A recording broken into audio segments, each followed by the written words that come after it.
Demokrasi harus berlandaskan kedaulatan hukum dan persamaan setiap warga negara tanpa membedakan latar belakang, ras, suku, agama, dan asal muasal di muka undang-undang. Demikian tulis Gus Dur. Mudah bagi pemimpin untuk mengambil keputusan kalau dia bersandar pada kemaslahatan rakyat sebagai ujungnya. Makanya ketika beliau kalah dalam kontestasi politik dan harus meninggalkan istana, bagi beliau mudah sekali. Beliau menyampaikan,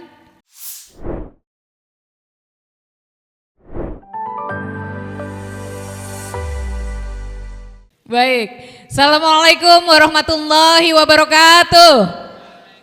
Selamat siang, salam sejahtera untuk semuanya yang saya cintai tentu saja dengan sepenuh hati. Bukan Inaya Wahid, bukan? Nah ngawur nah. Sing tanggung jawab aku nah. Dia bisa nekat karena ada kakak sulungnya. Waduh, yang saya cintai ibu kandung saya putri biologis beliau, Ibu Sinta Nuriyah Abdurrahman Wahid, tapi beliau adalah Ibu Gus Durian. Yang saya hormati Pak Lukman Hakim Saifuddin, Menteri Agama pada masanya. Masanya tahun berapa silakan Google sendiri. Ibu Maki dari UNESCO yang telah membersamai kita dari pagi, dan Pak Stefan dari Uni Eropa yang tadi seperti disampaikan Pak Dedi apa Pak Asmin tadi ya yang menyebutkan Pak Stefan ini kayaknya sudah mengindonesia sekali. Iya, sebentar lagi cara bicaranya udah kayak orang Indonesia, dan kayaknya teman-teman NU yang ada di belakang kayaknya udah mulai ngincer. Sebentar lagi di NU kan ini caranya udah. Nanti kita undang ya Pak, karena saya ada di situ juga. Gitu, dan tentu saja ada para pemuka agama di sini, ada Pak Yuda dari Permabudi, kemudian ada bapak-bapak dari Perhimpunan Umat Tahu Indonesia. Please welcome. Teman-teman sekalian, ada Ustadz Nurholis juga dari ICRP, ada teman-teman dari PGI, dari KWI, dan juga dari berbagai kementerian, ada ada Pak Kosasi dari Puspeka Kemendikbud. Hai Dek, mau ikut sini? Gus Durian kecil, dan tentu saja ada Pak Dedi juga dari Kemendagri, dan tentu saja salah satu bintang utama kita tentu saja adalah Bawaslu, gitu ya, yang nanti akan kita minta nih Pak Asmin, terima kasih kedatangannya. Tentu harapan kita Bawaslu bisa bekerja dengan lancar, dan yang paling penting Pak, jangan kita terjadi seperti tahun 2019 dulu, di mana teman-teman Gus Durian harus mengantarkan uang tali asih kepada para keluarga, para panitia dan pengawas pemilu yang meninggal dunia karena kecapean. Mari kita doakan mereka semua agar sehat-sehat ya, Bawaslu mulai dari pusat sampai yang paling bawah sehat-sehat semuanya untuk mengawal pesta demokrasi kita, dan teman-teman dari KPU yang ada di sini. Yang pertama, oh iya tentu yang paling penting ini teman-teman Gus Durian. Teman-teman yang hadir di sini adalah para penggerak. Nah, karena para penggerak ini tentu saja namanya yang menggerakkan, kalau di jaringan Gus Durian yang menggerakkan adalah lapisan muda. Yang sudah 3 hari ini kita kurung untuk mendiskusikan setahun ke depan Gus Durian mau ngapain. Gitu. Jadi memang kelihatannya muda-muda, lusuh-lusuh seperti Mbak Inaya juga gitu ya. Itu panutannya. Deso-deso mungkin, tapi teman-teman muda ini bisa menggerakkan yang senior-senior di lingkungannya masing-masing. Makanya memang bekerja bersama kaum muda adalah investasi bagi jaringan Gus Durian untuk Indonesia. Kalau yang sepuh-sepuh seperti di belakang itu ada Pak Inung, ada Pak Salim, ada siapa lagi? Itu ya sudahlah, beliau-beliau mengarahkan kita. Tapi saat ini sebetulnya bintang kejoranya adalah teman-teman Gus Durian yang masih muda, para penggerak. Karena itu kita juga terus mendampingi teman-teman muda ini untuk meningkatkan kapasitasnya untuk menjadi pemimpin di lingkungan masing-masing. Teman-teman sekalian, Indonesia ini sekarang sedang pesta demokrasi. Kita sudah mulai masuk ya. Besok ya Pak, kita mulai. Besok masa kampanye 28 November. Besok kan benar? Oh 28 hari Selasa. Besok hari Senin masih ada 1 hari kita bersiap-siap. Mulai tanggal 28 sudah masuk masa kampanye pemilihan umum 2024 nanti. Kita akan berpesta. Nah tadi Pak Lukman sudah mengingatkan bahwa kalau Pak Lukman itu kalau bicara selalu esensi gitu. Perspektif kita gitu ya. Beliau sudah mengingatkan bahwa demokrasi ini prinsip dasarnya adalah menyertakan semua orang untuk menyusun langkah bersama. Dari rakyat, oleh rakyat, untuk rakyat. Prinsip demokrasi adalah tidak ada yang tertinggal. Kayak SDGs. Prinsip demokrasi itu.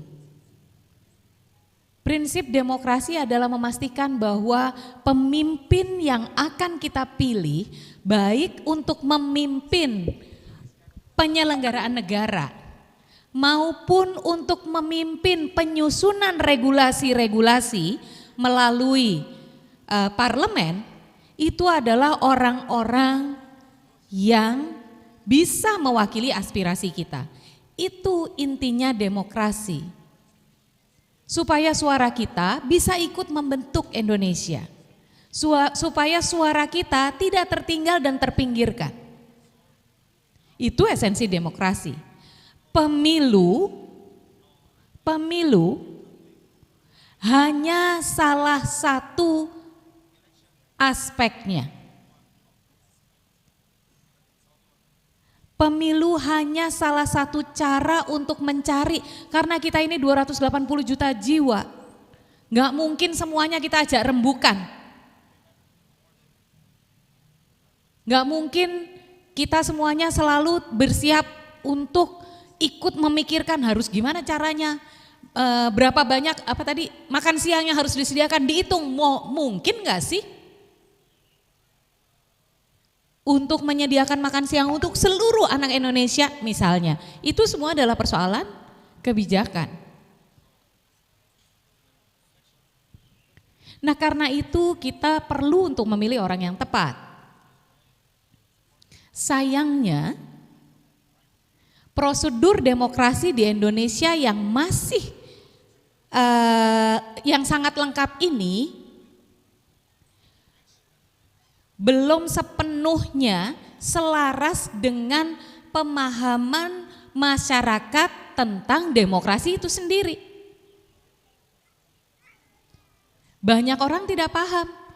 Minggu lalu kita teman-teman Gus Durian, Seknas Gus Durian dan teman-teman Gus Durian Yogyakarta membuat festival Beda Setara di desa. Dan realita di desa itu adalah banyak amplop ya Pak kalau lagi pemilu. Itu yang diketahui oleh masyarakat. Yang diketahui oleh masyarakat, bingung Pak calonnya banyak banget gak tahu siapa, yang ngetop aja deh. Maka kemudian pemilu menjadi kontes popularitas. Dan yang paling menyedihkan adalah karena Indonesia adalah negara yang tumbuh dari keberagaman. Ingat apa yang disampaikan Gus Dur? Indonesia ada karena keberagaman. Kalau tidak ada keberagaman maka tidak perlu ada Indonesia. Karena tidak ada satu kelompok masyarakat pun yang menyatakan bahwa kami loh aslinya Indonesia, kalian kan bergabung aja. Kami loh pulau yang namanya Indonesia, yang lain kan cuman ikut aja. Bahasa Indonesia tuh bahasa kami loh aslinya, cuman dipakai orang se-Indonesia Raya. Nggak ada yang bisa mengklaim itu. Kita semua berbeda-beda, dan pada tahun 1945 kita meneguhkan tekad untuk bersatu menjadi sebuah bangsa. Maka dicari namanya apa? Indonesia. Karena itu Indonesia hanya sebuah gagasan. Gagasan yang mengikat kita semua. Nah, yang menyedihkan pada saat pemilu yang terjadi kemudian adalah apa yang dituliskan oleh Gus Dur pada tahun 2002. Kehidupan kita sekarang hanya dipenuhi oleh kegiatan untuk mempertahankan kekuasaan, bukannya mencapai kepemimpinan bangsa yang diharapkan. Kekuasaan disamakan dengan kepemimpinan, dan kekuasaan tidak lagi mengindahkan aspek moral. Beliau menulis itu pada tahun 2002.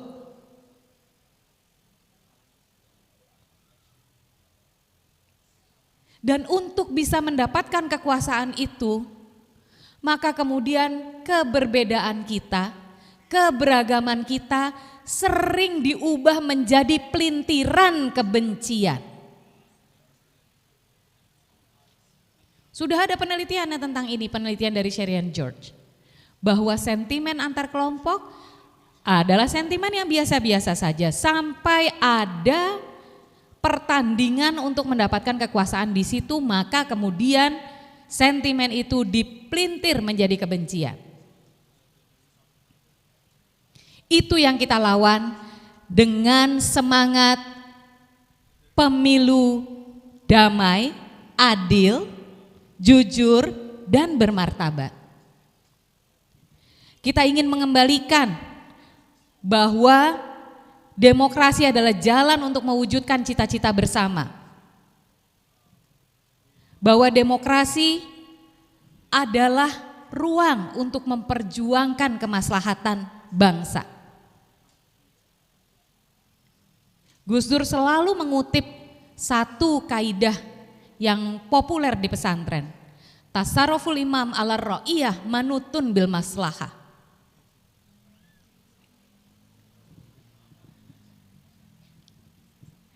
Yang artinya adalah kebijaksanaan dan keputusan setiap pemimpin seharusnya adalah untuk kemaslahatan rakyat. Bukan untuk mereproduksi kekuasaan, bukan untuk memusatkan kekuasaan, bukan untuk mengambil semua sumber daya Indonesia untuk kepentingannya dan keluarganya dan kelompoknya.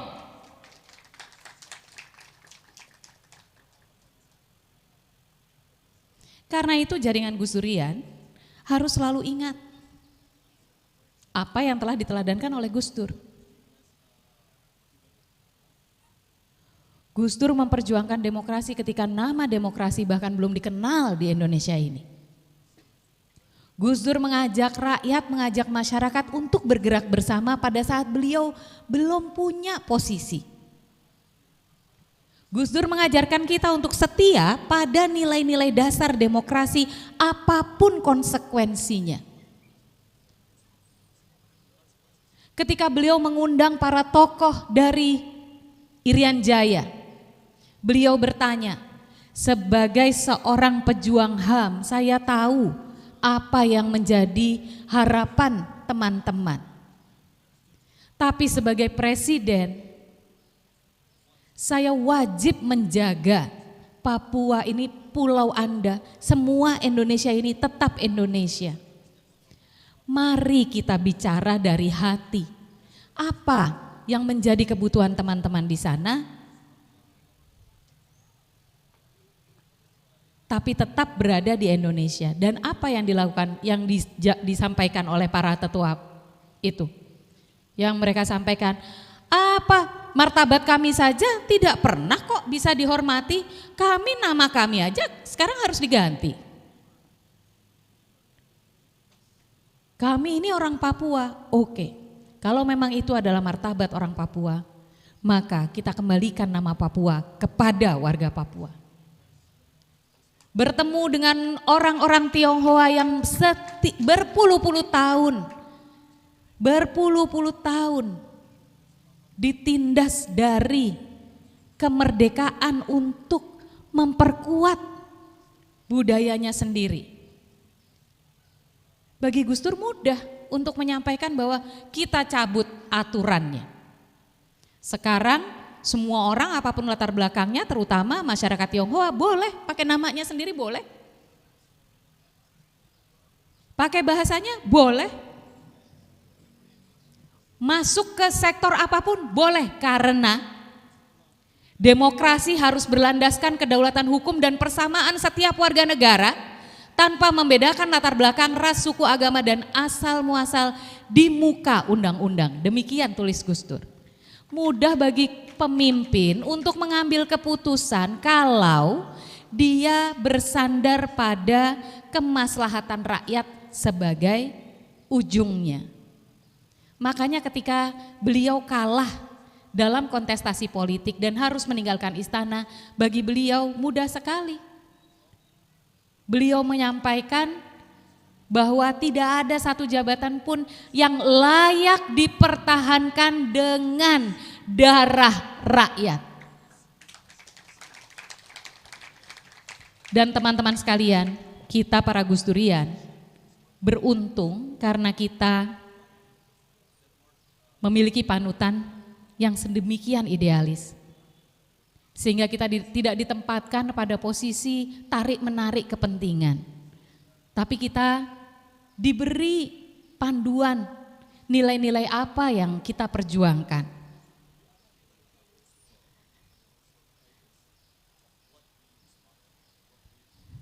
Kita sekarang ini sedang berada di persimpangan. Masa depan Indonesia ditentukan beberapa bulan ke depan. Apakah kita bisa menjaga cita-cita kita bersama sebagai sebuah bangsa? Apakah kita akan harus berhadapan dengan situasi-situasi di mana nanti kita harus bekerja keras? Dan kita tidak bisa menyerahkan itu sepenuhnya kepada satu atau dua orang saja. Tidak kepada KPU, tidak kepada Bawaslu, tidak kepada Kemendagri, tidak kepada Presiden, tidak kepada Wakil Presiden, tidak kepada Parlemen. Tapi demokrasi adalah milik rakyat Indonesia. Demokrasi adalah hak rakyat Indonesia. Hak untuk menentukan nasibnya ke depan. Tapi siapa yang akan membersamai rakyat? Siapa yang akan menggenggam tangan mereka? Siapa yang akan menjaga rakyat dari arus saling menjatuhkan, saling menjelekkan, saling membenci? Siapa yang akan menjaga rakyat dari godaan-godaan setan yang terkutuk?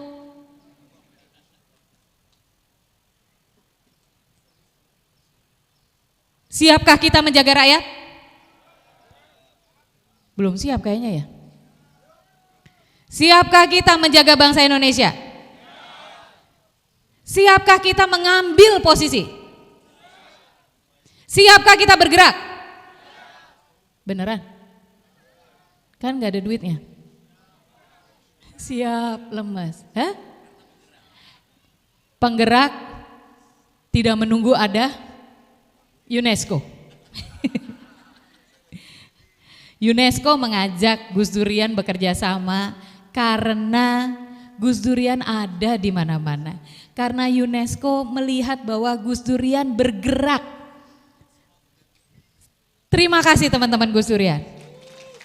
Karena teman-teman selalu bergerak, maka UNESCO melihat dan akhirnya kita bisa bekerja sama untuk mendorong para pemuka agama dan anak-anak muda untuk memimpin rakyat supaya mengambil posisinya dalam pesta demokrasi ini.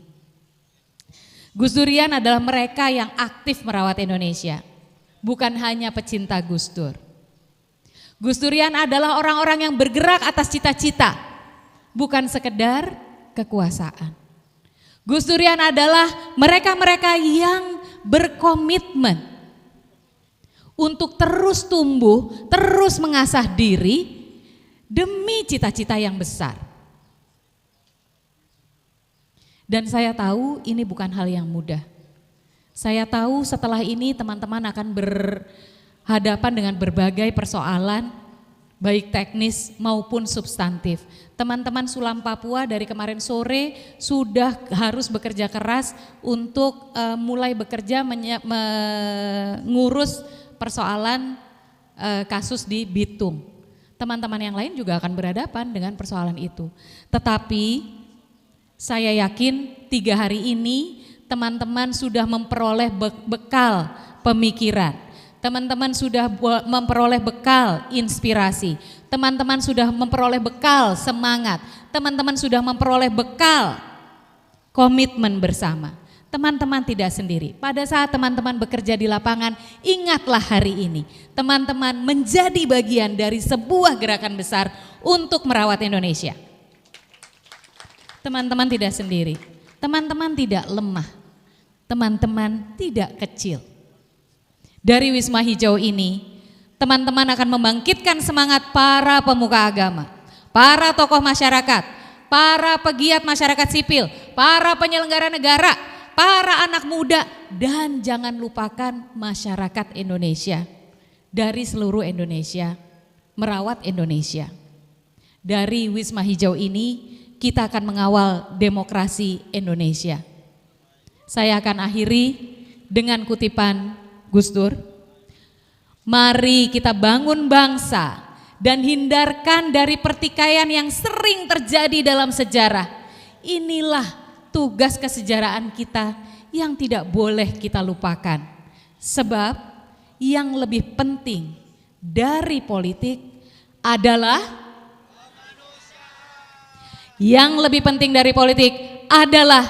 kemanusiaan.